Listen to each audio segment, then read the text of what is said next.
Imagine a city in ruins. Its walls, once a source of protection against enemy attacks, now lie completely destroyed. The gates, symbols of security and control over who entered or left, have been burned to ashes. The inhabitants, once a prosperous and revered people, now live in humiliation, exposed and hopeless. This was the reality of Jerusalem during the time of Nehemiah. The people of Israel had endured a long period of suffering. Approximately 70 years earlier, during Babylonian rule, the Temple of Jerusalem had been destroyed, and most of the city's inhabitants were exiled. When the Persian Empire conquered Babylon, King Cyrus allowed the Jews to return to their land and rebuild the temple. This initial return, recorded in the Book of Ezra, marked the beginning of an attempt at restoration. However, even with the temple rebuilt, Jerusalem remained vulnerable because its walls had never been restored. In the ancient world, city walls were more than just physical barriers against attack. They symbolized strength, stability, and the dignity of a people. Without them, Jerusalem was exposed both physically and emotionally. Enemies could invade at will, and the Jewish people, already weakened by exile, lacked a strong sense of national identity. It is in this context that we meet Nehemiah, a man living in Susa, the capital of the Persian Empire. Nehemiah was neither a priest nor a prophet, but an ordinary man with significant responsibilities in the Persian court. He served as the cupbearer to King Artaxerxes, a position of immense trust, as it involved tasting the king's wine to ensure it was not poisoned. This role not only brought Nehemiah into close contact with the monarch, but also made him an influential figure. Despite his comfortable and prestigious life in the king's court, Nehemiah did not ignore the plight of his people. He knew that Jerusalem was still in ruins and that the Jews who had returned lived under dire conditions. In the opening chapter of the book bearing his name, Nehemiah recounts a visit from Hanani, one of his brothers who came from Judah. Eager to know the state of his fellow Jews, Nehemiah asked, "How are the remnant that survived the exile, and how is Jerusalem?" Nehemiah 1:2. The response was devastating. In Nehemiah 1:3, Hanani reported, "Those who survived the exile and are back in the province are in great trouble and disgrace. The wall of Jerusalem is broken down, and its gates have been burned with fire." These words broke Nehemiah's heart. He immediately understood that without walls, Jerusalem would remain vulnerable, and the people would continue to be demoralized. The situation Nehemiah learned of was not merely a physical problem, but a spiritual one as well. Jerusalem was a symbol of God's presence among his people. Seeing the city in ruins reflected the people's estrangement from their covenant with God. For Nehemiah, the walls were not just stones. Rebuilding them meant restoring the dignity of the people and honoring God's name. Like many of us, Nehemiah faced a situation where he felt something needed to be done. He was not inherently powerful, but he bore a deep sense of responsibility for his people. This connection between Nehemiah and Jerusalem illustrates that God can use anyone to fulfill his purposes, even those seemingly distant from the problem at hand. Have you ever felt called to something greater, even in the face of immense challenges? Nehemiah faced this same sense of calling. He knew he needed to address the situation in Jerusalem, but before taking action, Nehemiah turned to the one who has the power to change all circumstances, God. Nehemiah did not merely hear Hanani's words about Jerusalem's condition, he deeply felt them. He did not respond with indifference. In Nehemiah 1:4, he describes his reaction. "When I heard these things, I sat down and wept. For some days I mourned, fasted, and prayed before the God of heaven." His response was not just emotional, but profoundly spiritual. Nehemiah did not attempt to act on his own. He brought his pain and concern directly to the God of Israel. Nehemiah's prayer, recorded in Nehemiah 1:5-11, is one of the most remarkable moments in the text. He begins by exalting the greatness of God, acknowledging his sovereignty and faithfulness to his covenant with Israel. In verse 5, Nehemiah proclaims, Lord, the God of heaven, the great and awesome God, who keeps his covenant of love with those who love him and keep his commandments. By starting this way, Nehemiah not only glorifies God, but also reaffirms his trust in God's character. He recognizes that the same God who made promises to Israel is capable of fulfilling them. Nehemiah then moves into confession, demonstrating his acknowledgement of the sins of his people. In verse 6 he pleads, "Let your ear be attentive and your eyes open to hear the prayer your servant is praying before you day and night for your servants, the people of Israel. I confess the sins we Israelites, including myself and my father's family, have committed against you." Nehemiah does not exclude himself from the collective guilt. He identifies with his people, acknowledging their failures to obey God's commands while expressing his desire for transformation. The prayer continues as Nehemiah recalls God's promises through Moses. In verse 8 he says, "Remember the instruction you gave your servant Moses, saying, 'If you are unfaithful, I will scatter you among the nations. But if you return to me and obey my commands, then even if your exiled people are at the farthest horizon, I will gather them from there and bring them to the place I have chosen as a dwelling for my name.'" This reference to Deuteronomy 31:5 reveals Nehemiah's deep knowledge of God's word and his belief in God's unwavering faithfulness, even in the face of human failure. Nehemiah does not appeal to his own abilities or merit, but to God's promise of restoration. After confessing and recalling God's promises, Nehemiah presents his request to the Lord. In verse 11 he pleads, "Lord, let your ear be attentive to the prayer of this your servant, and to the prayer of your servants who delight in revering your name. Give your servant success today by granting him favor in the presence of this man." Nehemiah understands that to act, he will need King Artaxerxes' permission, and he trusts that God can move the king's heart to open the necessary doors. Nehemiah does not see prayer as a last resort, but as the starting point of his mission. He fasts and prays continually, placing his dependence on God before taking any practical action. This time of spiritual seeking is crucial because Nehemiah knows the magnitude of the challenge ahead requires more than human planning. It demands divine intervention. God hears Nehemiah's prayer. In chapter 2, verse 1, it is noted that Nehemiah was serving wine to the king, and the king noticed something unusual. Nehemiah was sad. In Persian culture, showing sadness in the king's presence was risky, as it could be interpreted as disrespect. Nehemiah himself admits in verse 2, "I was very much afraid," yet he does not let fear paralyze him. God had prepared both Nehemiah's heart and the king's for this moment. In verse 4, King Artaxerxes asks, "What is it you want?"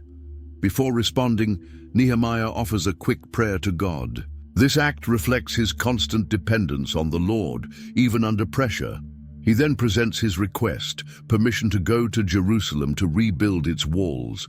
God's favor is evident in the king's response. In Nehemiah 2:6-8, Artaxerxes not only grants permission for Nehemiah to travel, but also provides letters of authorization for safe passage through various territories and supplies of timber from royal forests. This demonstrates how God was orchestrating every detail, paving the way for Nehemiah to fulfill his calling. Nehemiah's courage in depending on God is a powerful example of faith. He knew that making such a bold request to the king was dangerous, but he trusted that God was in control. Nehemiah did not attempt to resolve Jerusalem's problem with his own resources or influence. He placed everything in God's hands, and the Lord responded extraordinarily. This moment marks the beginning of Nehemiah's journey as a leader in a seemingly impossible mission. He was about to leave the safety of the Persian court to face unknown challenges in a devastated land. However, Nehemiah knew he was not alone. The same God who had heard his prayer would continue to guide him every step of the way. After receiving King Artaxerxes' approval, Nehemiah embarked on his approximately 1,500-kilometer journey from Persia to Jerusalem. In Nehemiah 2:9, he records that he traveled with army officers and cavalry provided by the king. This military escort ensured his protection, as the route was dangerous, filled with bandits and potential enemies. Additionally, Nehemiah carried letters signed by the king guaranteeing safe passage through the territories and authorization to acquire timber from royal forests, as detailed in Nehemiah 2:7-8. The journey was not only long and exhausting, but also daunting, as Nehemiah knew he was heading to a city in ruins, surrounded by adversaries who opposed its restoration. Upon arriving in Jerusalem, Nehemiah did not immediately announce his plans. He remained silent about his mission for 3 days. In chapter 2, verse 11, he states, "I went to Jerusalem, and after staying there 3 days, I set out during the night with a few others." This initial pause likely allowed him to rest, but also to observe and understand the environment before taking action. That night, Nehemiah began a secret inspection of Jerusalem's walls. He wanted to see the extent of the damage firsthand before sharing his vision with the city's leaders. Nehemiah 2:12-15 describes how he went out with only a few men, without informing anyone of his plans, and surveyed the city's perimeter. He carefully examined the broken walls and burned gates, moving cautiously to avoid attracting attention. In Nehemiah 2:13, he narrates, "By night I went out through the valley gate toward the jackal well and the dung gate, examining the walls of Jerusalem, which had been broken down, and its gates, which had been destroyed by fire." This nighttime inspection demonstrates Nehemiah's strategic wisdom. He knew that before mobilizing the people, he needed a clear understanding of the work ahead and the resources required. Additionally, acting in secret allowed him to avoid criticism or interference from opponents before he was ready to present his plan. After completing his inspection, Nehemiah summoned Jerusalem's leaders, including priests, nobles, and officials. In Nehemiah 2:17, he shared his vision. "You see the trouble we are in. Jerusalem lies in ruins, and its gates have been burned with fire. Come, let us rebuild the wall of Jerusalem, and we will no longer be in disgrace." By speaking this way, Nehemiah included himself in the people's plight, showing that he was not an outsider giving orders, but someone equally committed to their cause. Nehemiah not only inspired the people with words, but also shared how God had been faithful up to that point. In Nehemiah 2:18, he testified, "I also told them about the gracious hand of my God on me and what the king had said to me." By doing so, Nehemiah demonstrated that his mission was not merely a human plan, but one guided by God from the start. This bolstered the leaders and people's confidence, who responded enthusiastically, "Let us start rebuilding," Nehemiah 2:18. Thus, they united in the work ahead. With the people's support, Nehemiah organized a detailed plan. He divided the reconstruction of the wall into sections and assigned specific parts of the work to different families and groups. Nehemiah 3 is entirely dedicated to describing how the wall was rebuilt, with each verse mentioning a group responsible for a portion of the project. For instance, in chapter 3, verse 1, we see that the priests began the work at the sheep gate. In verse 3, the sons of Hassenaah worked on the fish gate, while verse 8 highlights the involvement of craftsmen and merchants. Nehemiah's strategy was clever. He engaged all classes of society in the work, from religious leaders to ordinary residents. Each group focused on a specific section of the wall, often near their own homes, which instilled a sense of urgency and responsibility.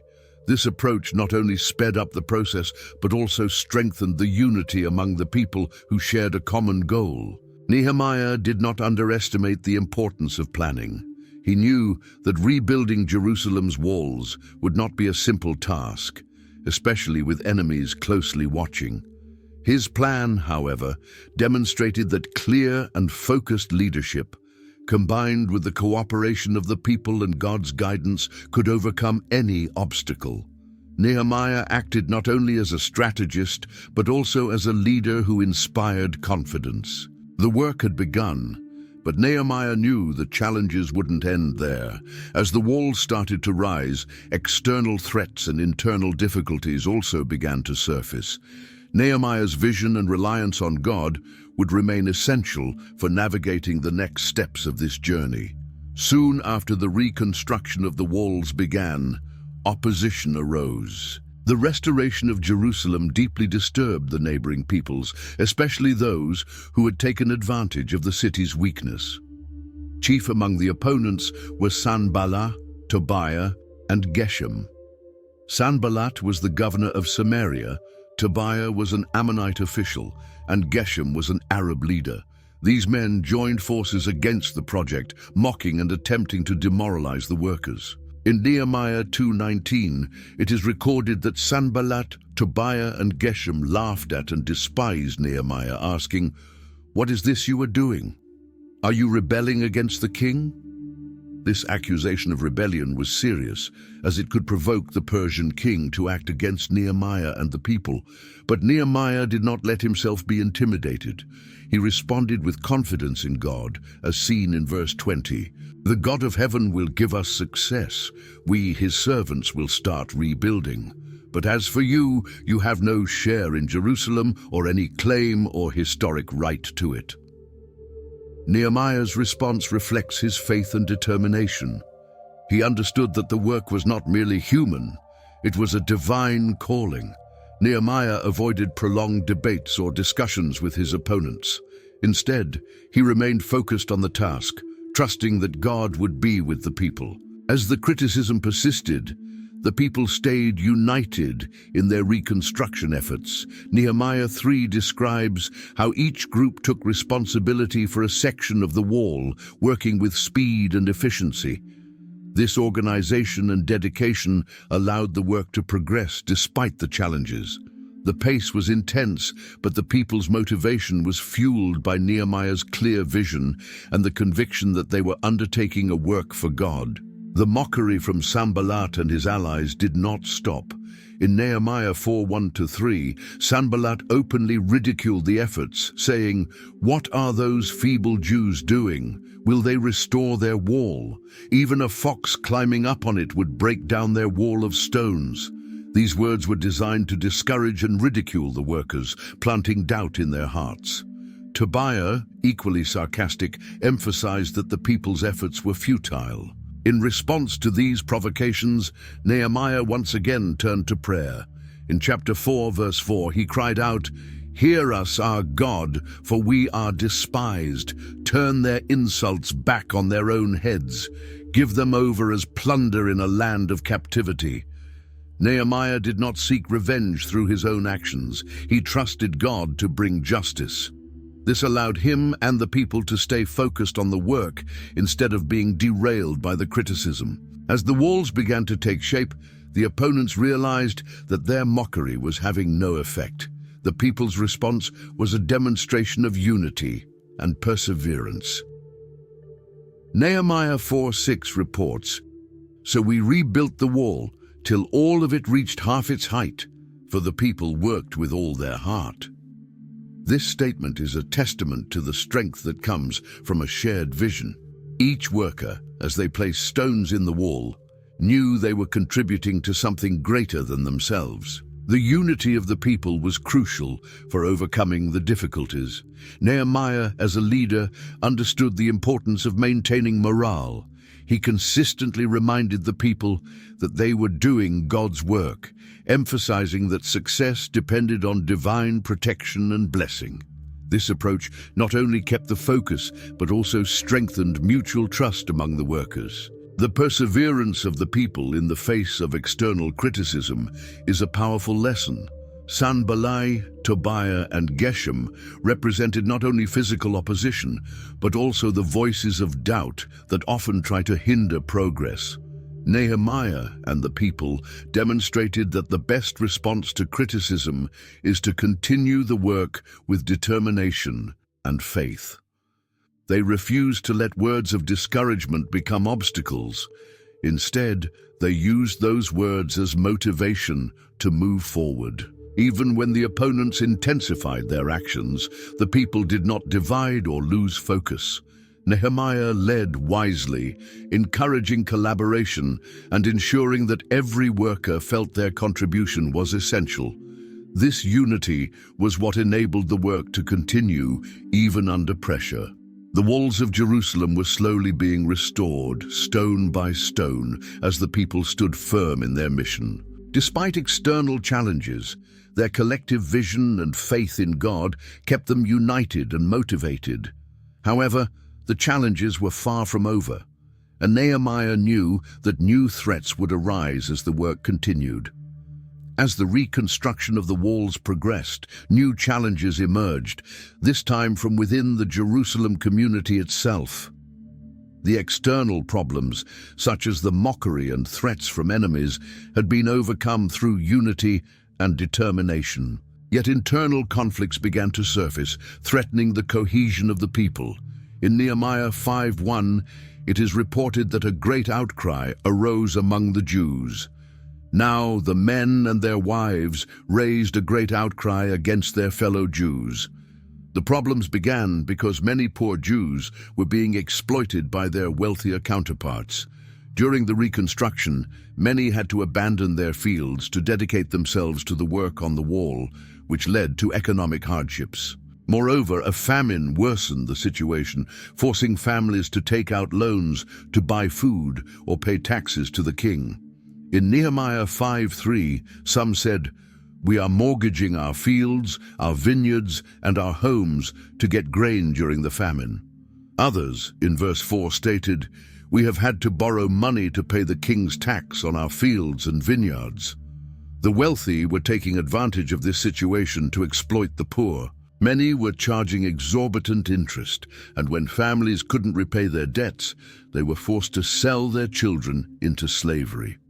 This practice was not only unjust, but also violated God's law, which forbade usury and commanded the Israelites to care for one another in times of need, as recorded in Exodus 22:25-27 and Leviticus 25:35-37. Nehemiah was deeply angered upon hearing these complaints. In chapter 5, verse 6, he expressed his reaction. "When I heard their outcry and these charges, I was very angry." But Nehemiah did not act impulsively. In verse 7, he explained that he first reflected on the situation before taking action. "I pondered them in my mind and then accused the nobles and officials." This careful approach demonstrates that Nehemiah acted not rashly, but with wisdom and justice. Nehemiah directly confronted the leaders and the wealthy who were exploiting the vulnerable. He called a large assembly to address the problem publicly. In verse 7, he declared, "You are charging your own people interest." Nehemiah exposed the injustice and appealed to the conscience of those involved. He reminded them that many Jews had been redeemed from slavery during the exile, and it was inconceivable that they were now being enslaved by their own brothers. In verse 9, Nehemiah emphasized the spiritual and moral implications of their actions. "What you are doing is not right. Shouldn't you walk in the fear of our God to avoid the reproach of our Gentile enemies?" He highlighted that the injustice was not merely a social issue, but a spiritual one that dishonored God and weakened the people's testimony before neighboring nations. The response of the people was immediate. The nobles and leaders acknowledged their wrongdoing and promised to restore everything they had taken. Nehemiah 5:12 records their words, "We will give it back and will not demand anything more from them. We will do as you say." Nehemiah did not simply take them at their word, but ensured the promise was upheld. He called the priests to formalize the agreement and had the leaders swear an oath to return the property and cancel the debts. This public act strengthened trust among the people and ensured justice was restored. Nehemiah's integrity was crucial at this moment. He led not just with words, but by example. In chapter 5, verse 14, Nehemiah revealed that during the 12 years he served as governor of Judah, he refused the benefits of the position. But out of reverence for God, I did not act like that. While previous governors had exploited the people, Nehemiah chose to serve with humility and dedication. He refused to levy taxes or accumulate wealth at the expense of others. Instead, he worked alongside the people on the reconstruction and even used his own resources to support his team and provide food for others. Nehemiah not only addressed immediate problems, but also implemented structural changes to protect the vulnerable. He established standards of justice and equality that reflected God's law, ensuring that the wealthy would not exploit the poor in the future. His leadership brought stability and restored trust within the community. This episode demonstrates that Nehemiah was not merely a strategist or a wall builder, but a leader deeply committed to social justice. He understood that rebuilding Jerusalem was not only a physical task, but also a moral and spiritual one. Nehemiah showed that true leadership is not about personal gain, but about working for the good of all, especially the most vulnerable. The story of Nehemiah teaches us the importance of leading with integrity and compassion. He did not shy away from confronting injustice, but acted courageously and wisely to correct what was wrong. Nehemiah demonstrated that the unity of the people and obedience to God are essential to overcoming challenges and building a strong and just community. As the walls of Jerusalem neared completion, external enemies intensified their efforts to halt the work. Sanballat, Tobiah, and Geshem realized that criticism and mockery had not discouraged the people and began plotting more aggressive strategies, including the threat of physical violence. In Nehemiah 4:7, it is recorded, "But when Sanballat, Tobiah, the Arabs, the Ammonites, and the people of Ashdod heard that the repairs to Jerusalem's walls had gone ahead and that the gaps were being closed, they were very angry." This anger led to a conspiracy to attack Jerusalem and stop the progress.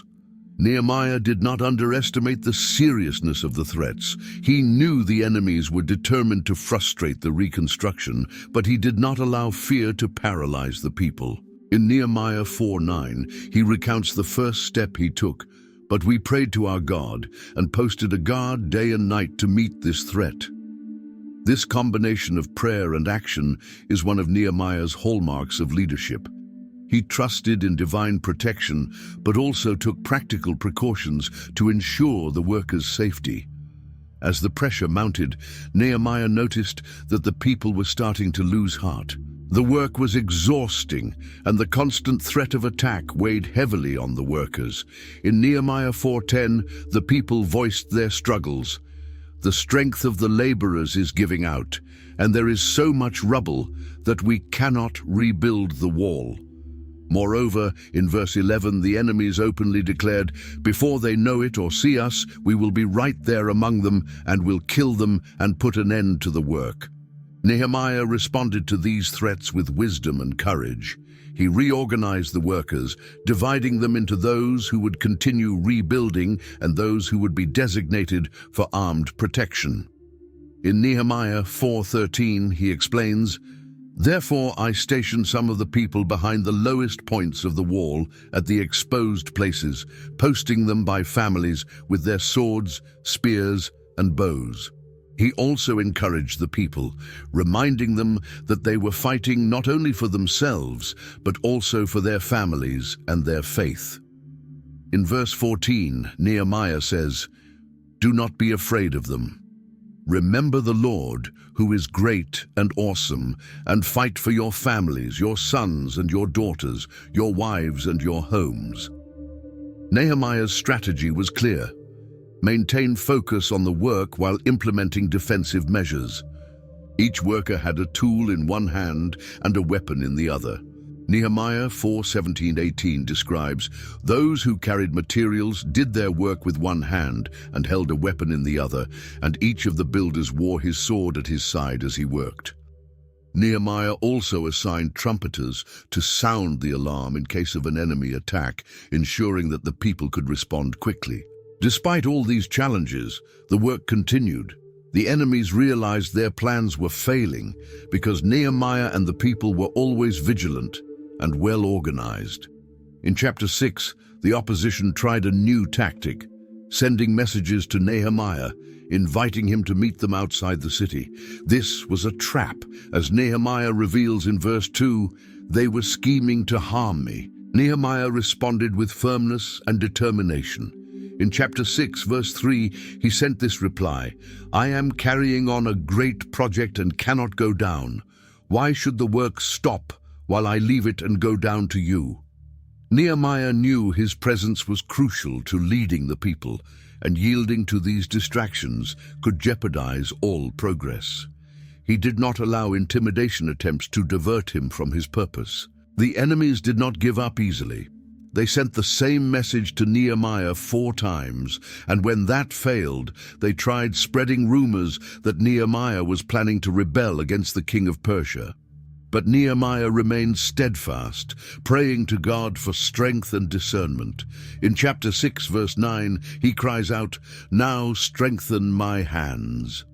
This trust in God was essential for Nehemiah to continue leading the people with courage. Active defense and reliance on God were fundamental to the success of the reconstruction. Nehemiah never lost sight of the importance of seeking God in prayer, even as he took practical steps to protect the work. He understood that the mission was not just about building physical walls, but also about restoring the people's faith and identity.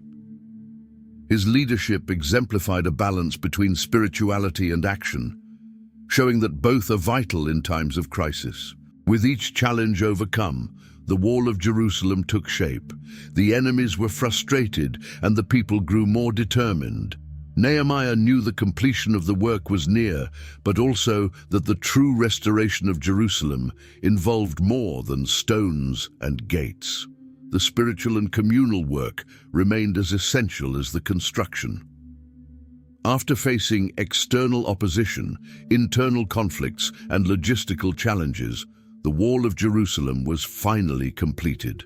Nehemiah 6:15 records the achievement with simplicity yet depth.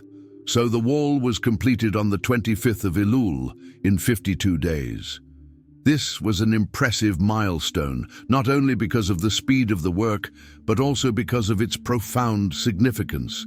It was proof that, with faith in God, cooperation, and determined leadership, what seemed impossible could be achieved. The wall's completion had a profound impact not only on Jerusalem, but also on the surrounding enemies. Nehemiah 6:16 describes, "When all our enemies heard about this, all the surrounding nations were afraid and lost their self-confidence because they realized that this work had been done with the help of our God." This accomplishment was not just a material victory, it revealed God's hand working on behalf of his people. With the walls finished, Nehemiah and Ezra, the scribe and priest, led the people in a spiritual celebration. They understood that Jerusalem's true restoration depended not only on physical walls, but also on spiritual revival. Nehemiah 8 recounts this pivotal moment. On the first day of the 7th month, all the people gathered in the square before the water gate. They asked Ezra to bring out the book of the law of Moses and read it aloud. In Nehemiah 8:3 it says, "He read it aloud from daybreak till noon, as he faced the square before the water gate in the presence of the men, women, and others who could understand. And all the people listened attentively to the book of the law." This was a moment of great reverence, as many had never heard God's law before. The reading was accompanied by explanations from the Levites to ensure everyone clearly understood the meaning of the text. The people's reaction was one of deep remorse. Nehemiah 8:9 recounts that, upon hearing the law, the people began to weep, recognizing their sins and their separation from God. However, Nehemiah, Ezra, and the Levites encouraged them to celebrate rather than mourn. Nehemiah 8:10 records, "This day is holy to our Lord. Do not grieve, for the joy of the Lord is your strength." Thus, the people celebrated with a great feast, sharing food and expressing gratitude to God. This moment of spiritual renewal did not end there. In chapter 9, the people gathered again, this time for a day of fasting, confession of sins, and worship. Nehemiah 9:3 describes, "They stood where they were and read from the book of the law of the Lord their God for a quarter of the day, and spent another quarter in confession and in worshipping the Lord their God." This collective confession was followed by a long and heartfelt prayer, acknowledging God's faithfulness throughout history and the people's sins. After this spiritual renewal, the people of Israel made a covenant with God. Nehemiah 10 records the commitments they undertook, such as obeying the law, keeping the Sabbath holy, and supporting the temple. These decisions demonstrated that the spiritual revival had borne tangible fruits, prompting the people to reorganize their lives according to God's will. Nehemiah also continued working to strengthen the stability of the community. He implemented social and religious reforms to ensure the people remained faithful to the covenant. Nehemiah 13 details some of these reforms, such as purifying the temple, reorganizing the system of offerings, and reintroducing the Sabbath as a sacred day of rest. Nehemiah faced resistance to some of these changes, but stood firm, always prioritizing God's will over human opinions. The story of Nehemiah is a timeless example of leadership, faith, and courage. He demonstrated that a true leader not only guides people during crises, but also works to secure a sustainable future founded on justice. Nehemiah was not deterred by challenges, whether external or internal. He remained steadfast in his trust in God and in his determination to do what was right. This narrative also challenges us to reflect on our own lives. Nehemiah teaches us that rebuilding walls, whether physical, emotional, or spiritual, is possible when we place our faith in God and stay committed to our purpose. Like Nehemiah, we may face criticism, hardships, and distractions, but with courage and focus, we can achieve what seems impossible. And what about you? What wall in your life needs rebuilding? Perhaps it's a broken relationship, a forgotten dream, or even your connection with God. Nehemiah shows us that with faith, planning, and action, no challenge is too great. May we be inspired by this story and seek in God the strength needed to rebuild the walls that uphold our lives and our faith.